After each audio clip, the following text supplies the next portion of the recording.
Hi, it's Carl, Ranger Commander. Thanks for coming back. Today we're going to be talking about the trench fire. The trench fire is a good fire when you have some breeze. I don't recommend it for high winds, but if it's a little breezy, it's a good fire. So stay with me, and I'm going to show you how this is done. Thanks for coming back. Okay. Well, now that we've shown you how to do the hunter's fire, it's time to start thinking about the trench fire. Now, the trench fire, we're going to need a tool. We're going to need a shovel. So let's talk shovels. Shown here are several different types of shovels. We have the army shovel. We have the trowel.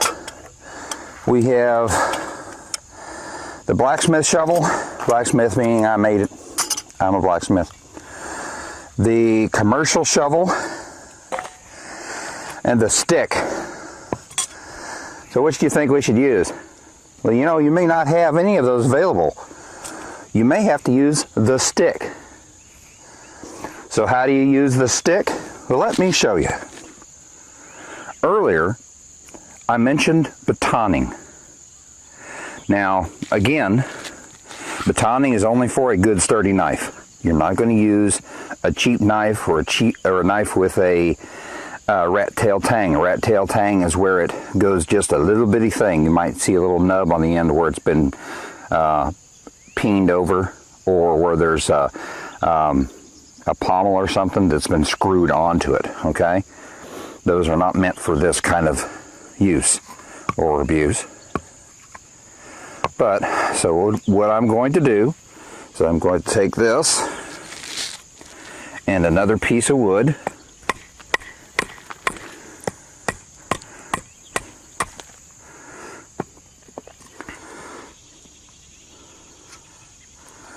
and we want to do this in a way, because we don't want our hand underneath this.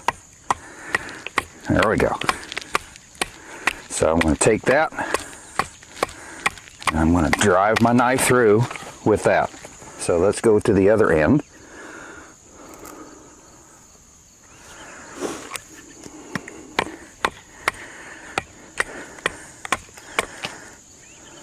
Okay.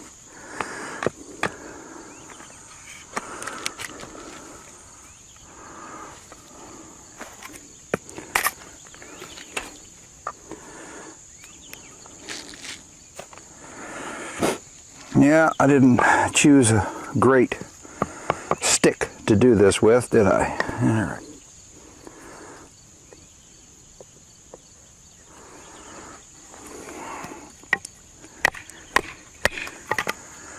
Notice I'm doing it away from me.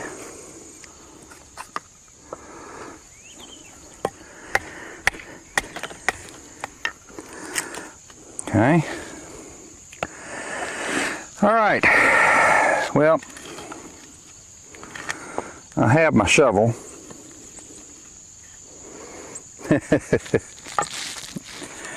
You're like, you're crazy! I'm not going to do that. Well, actually, if you're a youth, you probably shouldn't do that. You should probably use a shovel. I'm just demonstrating an option, because sometimes you don't have that.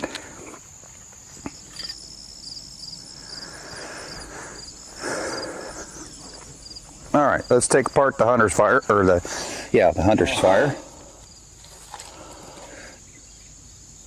We need a trench.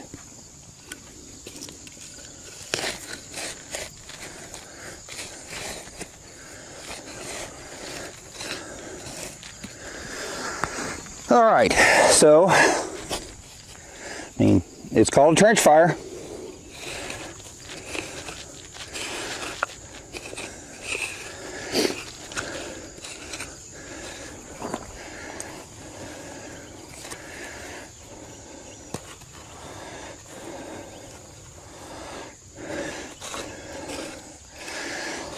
All right, so we got a gentle slope coming down here to the area where the fire pit is going to be. So that's where we would build our fire, is right in here. and then build our teepee.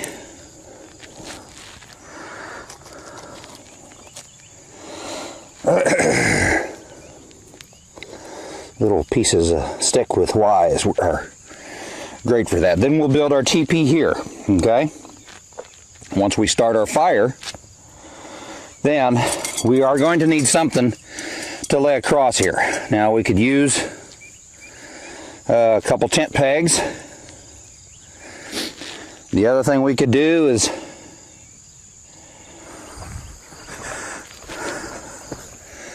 you could use a couple pieces of wood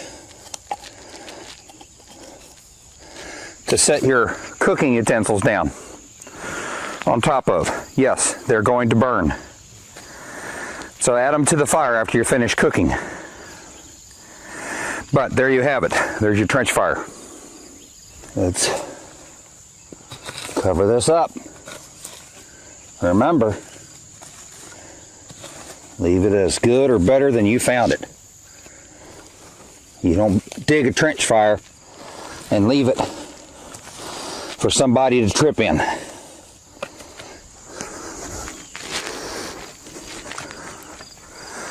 Yes, tamp it down some too. And then where it's not tamping the best, I got my wood. It's all right. Get that out of the way. You know, your center place, it's not going to tamp in as well, so you want to go ahead and pile it up a little higher and then tamp it down. There. No sign of a trench fire. That's what we want. Thank you again, guys. Thank you for watching. Thank you for joining me. Well, I hope you enjoyed what I just showed you. And, you know, remember everything that I told you. Don't forget to, like I've said, make sure you have everything ready to put your fire out and to keep your fire going before you start it. Okay? Never leave a fire unattended. All right?